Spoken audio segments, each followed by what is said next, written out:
Kamera. Oke, podcast Jojo tik 3. And action.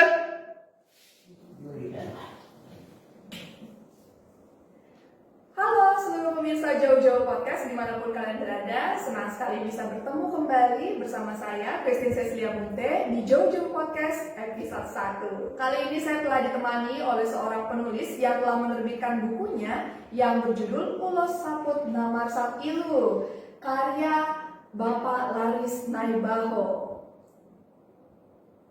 Nah, kemudian langsung saja kita sapa Bapak penulisnya, Horas Amang. Original. Apa kabar Amang? Sehat-sehat, baik. Wah, puji Tuhan. Kalau begitu Amang, ini saya sudah tidak sabar sekali menanyakan tentang buku Ulos Saput Namar Sapilu. Boleh saya tahu nggak nih Amang, sebenarnya bukunya menceritakan tentang apa sih dan apa artinya Ulos Saput Namar Sapilu ini? Jadi jawaban pertama kan ceritanya kan. Jadi buku ini sebetulnya hanya menceritakan bagaimana hubungan seorang paman dengan berenya. Lalu pengertian ulus saput namar sapilu ialah sebagai simbol sebuah ulus yang sudah dititikkan air matanya di dalam sebuah ulus yang kelak biasanya sih orang Batak kalau ada yang meninggal seseorang akan diundang atau dipanggil tulangnya untuk menyelimuti belenya yang meninggal ini. Itu terbuat dari ulus, biasanya ulus sibolang. Maksudnya kira-kira agar ulus ini lah menjadi selimutnya menuju sang Khalik atau sang penciptanya. Oke, berarti ini sekedar informasi juga untuk pemirsa. Tulang di sini berarti paman dan bere artinya ada keponakan gitu ya. Jadi ini bercerita tentang tulang dan bere. Dan tadi kalau Ulos Saput Namar Sapilu ini kan berarti ceritanya ada kematian di dalamnya. Berarti apakah cerita ini berlangsung sedih sampai akhir atau bagaimana, Amang? Nah, memang kalau lihat judulnya sendiri kan menggiring orang untuk meneteskan air mata.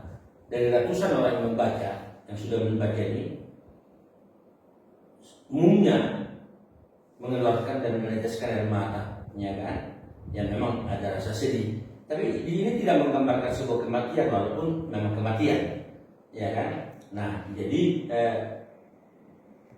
saya sendiri sebagai penulisnya juga menulisnya dengan berurai air mata, ya, karena penuh dengan rasa. Saya bayangkan banyak hal, mungkin ya semacam imajinasi juga. Cuma imajinasi ini membuat saya ya tidak habis-habisan meneteskan air mata untuk menulis ini. Dan memang begitulah pernyataan orang yang membacanya. Baik, memang sebenarnya cerita tentang keluarga ini tidak ada habisnya ya, apalagi tentang orang tua dan anak. Kalau tidak senang ya berarti ada sedihnya, dan biasanya kalau kehilangan itu identik dengan kesedihan.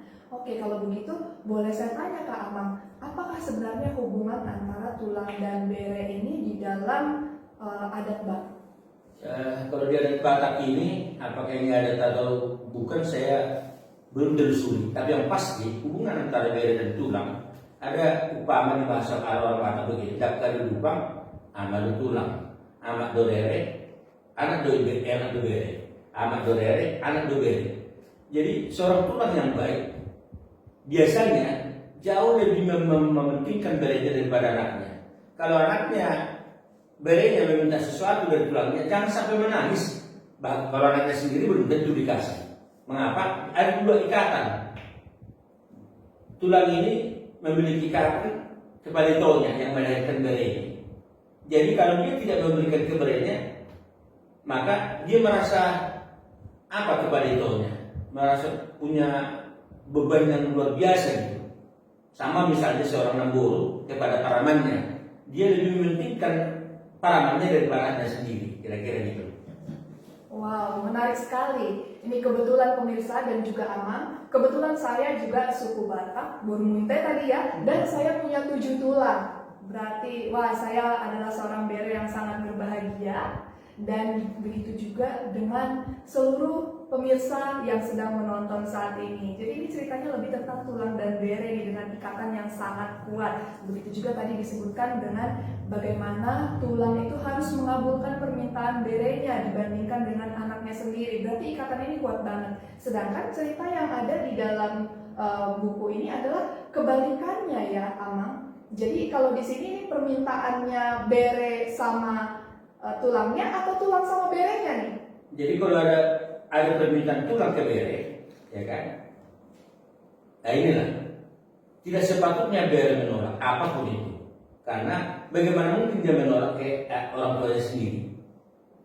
Nah kalau sampai tulangnya meminta sesuatu yang tidak diberi, kalau sampai lagi tulang itu menangis, saya diberikan juga, jadi nggak kuat juga gitu loh.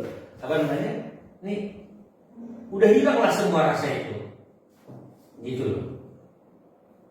Wah, berarti sebenarnya ini rasanya bagaimana perasaan orang tua ketika meminta ke anaknya. Nggak mungkin minta hal yang mustahil, gitu ya Amang ya? Iya. Oke, berarti Iya betul.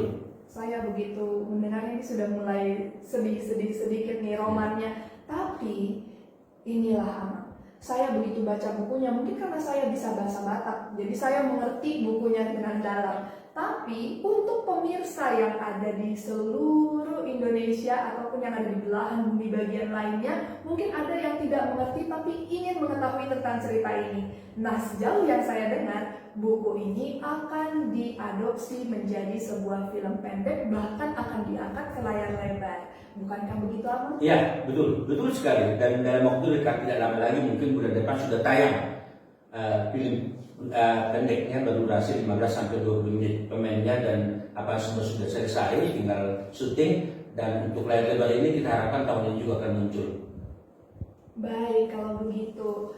Untuk terakhir, Amang, apakah ada yang Amang ingin sampaikan langsung kepada pemirsa Jojo Podcast? Iya, sebaiknya gini, kepada teman-teman semua atau siapapun yang menonton podcast ini, berharap buku ini dibaca lah. Ini tidak sembarang buku. Mengapa? Karena buku ini memang ya agak lain dari yang lain. Ini bukan hanya sekedar buku. Nah, kalau membaca buku ini, dan ini akan mendorong Anda untuk menonton film pendeknya dan juga nanti film layar lebarnya.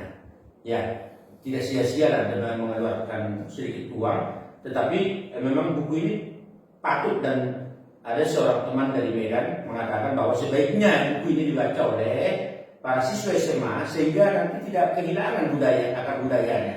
Nah, kita sih berharap ini akan bisa terrealisir, maka seluruh SMA yang orang Batak yang ada di kawasan Danau Toba akan mendapatkan ini melalui pemerintah setempat. Baik, terima kasih Amang. Kalau begitu pemirsa, terus nantikan podcast kita selanjutnya dan jangan lupa untuk menonton film pendek dan juga layar lebar dari Pulau Saput Damar Saptilu yang akan segera kita bagikan di episode selanjutnya tentunya. Sekian dulu untuk saat ini. Terima kasih dan sampai jumpa. Mau lihat ya Amang? Mau lihat juga.